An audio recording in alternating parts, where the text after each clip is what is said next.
It's the Kyle Hyman Show on Redeemer Radio.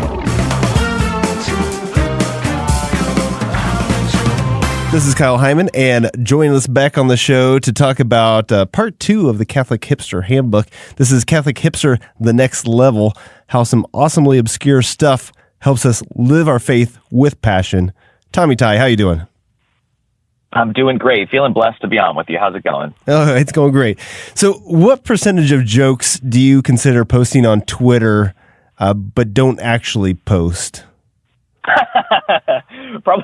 Probably around 75%, I would say. And I have my wife is a great editor. And if I do post something, I have a lot of priests or religious sisters who will DM me to say, take it down. And that was going to be my next question. How many do you have to delete after posting? That's right. Yeah, if people aren't following you on Twitter, definitely need to do that. It's a great source of joy in my life.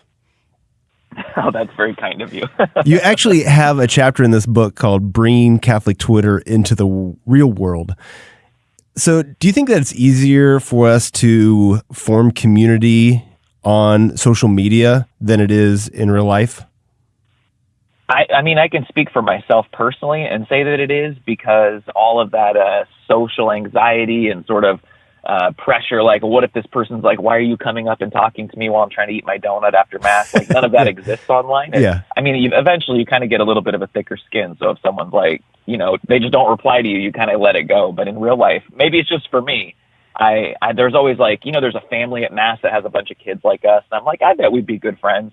And then I just think that in my head for months and months and never actually talk to them. So, right. The chapter is really a challenge. It's kind of calling me out to say, I think we complain a lot about how there's one of the reasons Twitter is cool is because we can find people who share our faith, and we can connect with them, and we kind of opine about how, I wish that existed here at my parish or here in my town or in my community. But how much do we actually try to seek those people out? You know what I mean? They're right there and we don't say anything, or I don't. I'll own it myself. Right.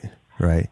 I suppose some of it is there's a bigger pool of Catholics that might share similar stages of life and situations and things that we're interested in on the internet than maybe in our, little small town church.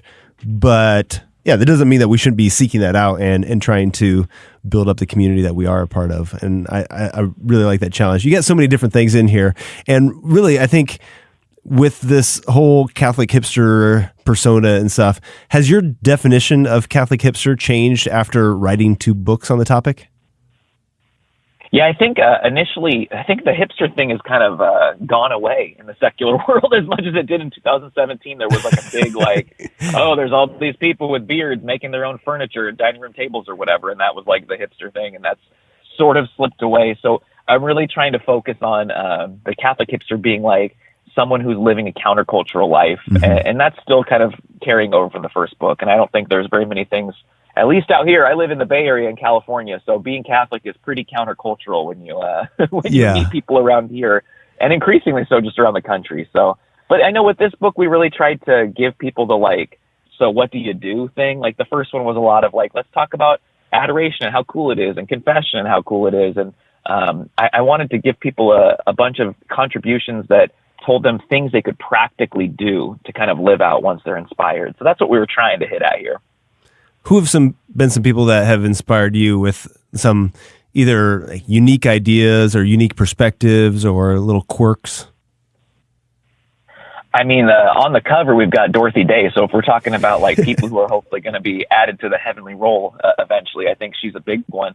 And really, all of her writings that she wrote for the Catholic Worker newspaper are available for free online. And she talks about everything. So one of the chapters in the book is about sort of how can we live out our social justice, our call to social justice as Catholics in the things that we eat and drink. And she wrote a lot about that, which was really hard for me because I'm like, I like her. I like what she's saying about helping the poor, feeding the hungry, and doing things. And then I came across this article that was like, should you really be drinking coffee if coffee is being grown and harvested, in kind of unjust conditions outside of our country? Or should you be doing things that are more local and supporting people who are being paid a just wage? And I was like, no. I mean, yes, it makes a lot of sense, but no, I really love coffee, So those kind of quirky things kind of strike at the heart of what we're going for. Well, and I think that's the key of a great whether it be a saint or role model, somebody that inspires you and you're like, man, I want to be like they are. But then there's something that just kind of hits a little deeper and you're like, oh, but I would have to change this. And exactly. I mean, that's the gospel, right? That's the gospel right there. It's like, yeah, Jesus, I'm digging this. And then he says something. You're like, oh man, I got to go along with that, don't I? That's hard. Can I just pick and choose? No? Okay. Yeah, right. So you wrote, as a Catholic, Mary is kind of my jam. So if there were actually a Mary jam, what flavor would it be? All right. Well, my favorite jam is apricot, so I feel like the Blessed Mother would have to go with that, right? I guess maybe it would be fig, right? Where they were eating figs back then in the Holy Land, probably. Maybe it would be easier to that come would by. be the one. So you actually wrote a chapter about there's more than one way to pray a rosary. So when did you first learn about the Rosary of the Seven Sorrows? Yeah. The Servite Rosary, because I think that's the order that sort of pulled it together and kind of has the charism of praying it.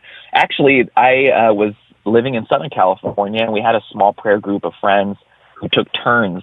So every prayer group, somebody would bring forth like a prayer for us to join in together. And one of our friends went to Servite High School, which is a very popular high school down in Southern California. And he brought that prayer to us, and it blew me away. So it's not prayed on a regular rosary. There's 7 beads and 7 sorrows, which kind of would correlate to the mystery. So it's a different kind of rosary, different setup. But it just really, it touched me. It kind of really spoke to this problem of suffering that I was trying to grapple with, right? And kind of seeing how the crown of creation, like the most important created being to ever exist, the Blessed Virgin Mary, had to walk this road of suffering. So who am I to complain about my relatively small sufferings in life, right? Or even the big ones. Like, I should rejoice kind of in being able to imitate her and Jesus, right? Who she was imitating.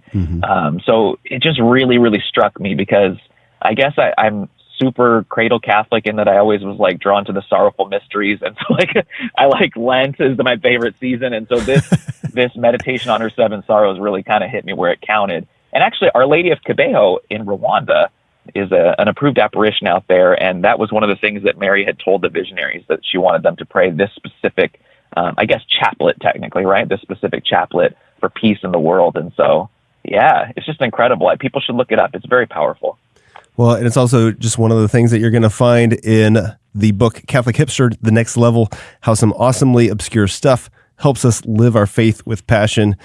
There's actually a lot of chapters in here with a lot of different ideas, and each one ends with a cool saint and a little bio, a forgotten prayer, and living the faith. So I was kind of curious where you got the forgotten prayers. Did you just buy a bunch of antique prayer books or find them from some great grandmother? Well, thankfully, the internet is an amazing treasury resource. Yeah. So it's and the great thing is most of the forgotten prayers are, in the public domain. So that's also very helpful when the Catholic faith is so old that so many things no longer have copyright laws, right? Yes. But yeah, it's just, a lot of them are attached to the saint. So they're prayers that the saint had written. And some of them are just really old prayers, like you said, that our great grandmothers would pray that have sort of gotten lost through the ages. But there's just some powerful stuff in our treasury of prayers. It's really incredible. So it's fun to bring these ones forward for people to sort of rediscover and check out. Do you have a favorite or one that wins the most obscure prayer award? That's a great question. The one that I really like to pray a lot is called the Little Crown of the Blessed Virgin Mary. It comes from St. Louis de Montfort. And I guess it also has a chaplet attached to it that you can use, but there's an app in the App Store. If you have an iPhone, or also in the Google Play Store, you can get it. And it's a really neat sort of consecration to Mary prayer, like a renewal of consecration with then 3 crowns in it with Our Fathers and Hail Marys with little meditations at the end. And it's great. I mean, St. Louis de Montfort, there's very few people who are able to flower up their language about the Blessed Virgin like him. So it's a really, really good devotional to her. And it's kind of fun to do. And it's got an app. So, I mean, come on, right? Yeah. Well, you've got so much fun stuff in here, and the titles of the chapters I think are really great. I think my favorite is NFP. Yeah, you know me. You got great little throwback there for people that get the reference. But you have a bunch of different contributors in the book, just like the first one that you did. Can you give us a list of some of the people and some of the different topics that you're covering? Oh, sure. Of course. So people might know Teresa Williams. She writes at Epic Pew, and she's just fantastic and awesome. She writes about tattoos, which is a very often discussed thing on the Catholic internet, right? Caitlin Fascista, she is from Tea with Tolkien, and she writes about, the Lord of the Rings. And how can we kind of bring community? Maybe people have heard of the Inklings before, a group of authors like C.S. Lewis and Tolkien and others. And so she talks about how to make community. Father Damien Ference is probably the foremost Flannery O'Connor scholar of Catholic Twitter. So he went on a Flannery O'Connor pilgrimage over to her place in Milledgeville and wrote all about how to take a pilgrimage. And Haley Stewart, who people know from Instagram and all over the place, writes about bees and Michaelmas and just all kinds of really great. I mean, if there is a Catholic hipster, it's probably her and her entire family. So I'm glad that I could get her on board. Yes. So many others. I mean, people know Jackie Francois Angel. She's very well known for her singing and speaking. And she writes about Saint Zelly and the family of the Little Flower and kind of how we can bring that in. It's overflowing with people who wrote about amazing stuff. And any of your favorite of the ones that you didn't? I mentioned several of the ones that you wrote here. Do you have a favorite? All the ones that I didn't write are my favorite. The ones I wrote. That's why I had to get people to help me. All right. Well, people should check this out. Catholic Hipster, The Next Level. Where can people get the book? You can get it at your local Catholic bookstore, and you can also log on to Ave Maria. They're the publisher, and you can get it from them. And, as a means of last resort, it's available at Amazon, too. All right. Well, if you didn't have the Catholic Hipster Handbook already, get that one too. And this is the follow-up to it. Catholic Hipster, The Next Level, how some awesomely obscure stuff helps us live our faith with passion. It's not just Tommy Tighe, but it's Tommy Tighe and friends. So check this out. There you go. It's got so many fun things in here. So thanks for sharing just a little bit of it with us. Appreciate it.